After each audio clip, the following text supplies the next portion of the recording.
There's one word in here that's kind of hard to pronounce. I'm having trouble with it. If I mess it up, I'm sorry. I'll let you guess which word it is. All right. Occupy. Occupation. I'm a young dude with old school tendencies. You want to know my occupation? Like Kumodi, I go to work. Like a guide to the homes of the stars. You can find me on corners throughout the heart of Angel City, handing out charts, maps, guides, instructions of how to find our way back to our starry homes. The stars we come from, the homes we come from, the kingdoms we built, the greatness that was and is ours. Ladies and gents, if you look south, you can see Mount Tepeyac, the home of Guatlique. And if you look far to your right, you will see the home of Oshun with its luxurious riverside view. And while Slav Will's Kalpan Teputli beams brightly in the sky, as Potolo holds it and all the stars up in the heavens, Angelinos gaze downward, the sight fixed upon foreign and tainted ground. I have a hard time finding customers, even though the guidance I give is free. Folks don't care about following the star to freedom as much as they should, or as much as they used to. Maybe the truth is that most folks never did. One thing is for sure, as of right now, Los Angeles is preoccupied. Estamos ocupados. Busy, as some would say. To live and die in LA, you gotta make $1 out of 15 cents. Shout out to Tupac. All of our bodily strength and the power of our mind is focused on trying to make sure that we stay clothed, fed, and warm, without too many a backslide. From now to the same exact time next month, to the same exact time month after next, the same exact time, well, you get the picture. Mothers and fathers citywide defy space and time to provide. Who knew you could feed a family of 5 for $7 at a time? With time you don't have, spaces you don't own. Like I said, Los Angeles is preoccupied. Mostly. What keeps me on corners throughout the city of angels slinging this knowledge is this. I have seen those who have been preoccupied with their burdens and struggles eventually lift up their heads. One by one, I've seen them open their eyes. I've seen them boldly look to the heavens for what was, what is, what can be. And not just once. I've seen this happen several times. I've seen people wake up and shake the foundation of their lives in every single life with which they came in contact. I've seen people perform miracles. I've seen people stop time.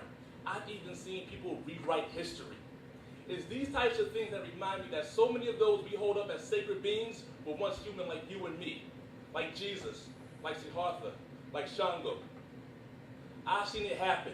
I've seen people stop being preoccupied and begin to occupy the fullness of their being, to stretch and fill up the vessels that hold their souls with the most powerful energy of creation.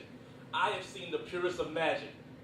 And it all happened by handing out these charts, maps, guides, instructions of how to find our way back to our starry homes. Bit by bit, one at a time, we reclaim our place in the celestial halls of greatness. I thank God for those that handed me my collection of maps and guides.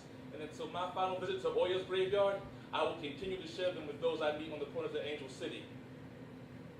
This is a big city though, and you all have your own personal collection. If you like for the city to be a little less preoccupied, find a corner of your own and hand out your own maps to our heavenly homes. I'm not the only young one here with old school tendencies. You want to know my occupation? I get paid to rebuild our nations. Let's go to work.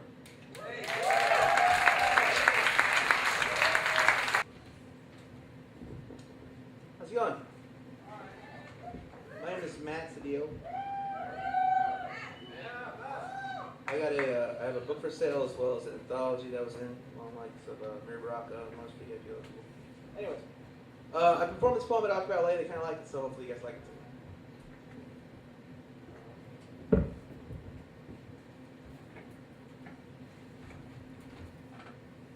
If you fight the Confederate flag offensive, so too should you find the nickel.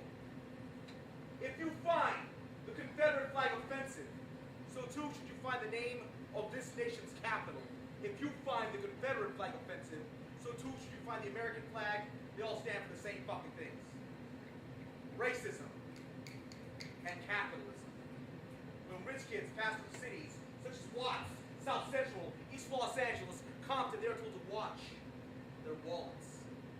When mayors, governors, city councilmen discuss allocated funds for cities such as Watts, South Central, East Los Angeles, Compton, they tell us all to remember the budgets. Yet they still find ways to fund the building of more prisons and the ramping up of police departments staffed by lawless men who run wild through the streets, making the law as they go. They call this service and protection. But then again, they've always had a funny way of looking at things. Like history books that teach children to hollow preambles that include phrases such as we the people, as drafted by land barons and slaveholders, invaders and treaty breakers, backstabbers and bastards, enshrined as our founding fathers. But I'm told times are changing. They're making slow but steady progress in a uniquely American process, but to be honest, I don't feel any change. And I don't see much difference between gentrification and the Trail of Tears, the Chavez Ravine, or post-Katrina New Orleans. Because when the hurricane struck, when the levees broke with a few pen strokes, they set in motion what they had already planned. It wasn't negligence. It wasn't incompetence. No, that was some straight-up evil shit. Oh, yes. They planned to rebuild New Orleans along the lines of an amusement park, a beautiful place to visit with nowhere to live. They don't want them back. They don't want them back. Who are they, and what do I mean by them? Let me be clear. Let me be clear. I am not talking about a black, white, Latino, Middle Eastern, Asian divide. No, I am talking about the Fortune 500, America Incorporated. Give us your poor, your tired, your huddled masses so we can work their asses. Send us your coffin ship Irish, which are the children of factory workers. Send the sickly Italians through Ellis Island. We'll spread them out the country and have to die of the black lung or in Ludlow massacres you see back then. If you wanted to form a union, the color of your eyes, the complexion of your skin offered no protection. No, you'd have to shoot it out with Carnegie and Rockefeller's men, Jay Gould and Jim Crow, walking hand in hand in the Robert Barron era of white privilege.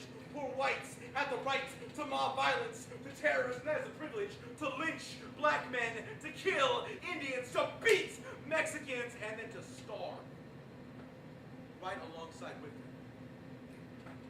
Because you cannot eat racism. And you cannot clothe your children in racism. And when they question, Mom,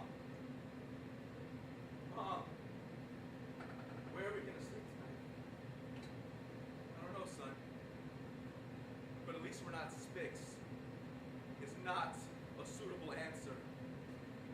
Because racism can only ever be used by a privileged few to divide the many, to divide us, to divide we, the people. We are the people. So you cannot lift a finger for the immigrants unless you're prepared to raise your fist and fight for the rights of all of us. And you cannot eliminate black poverty or eliminate brown poverty without eliminating all poverty. Because striking at racism without attacking capitalism is like cutting down strange fruits.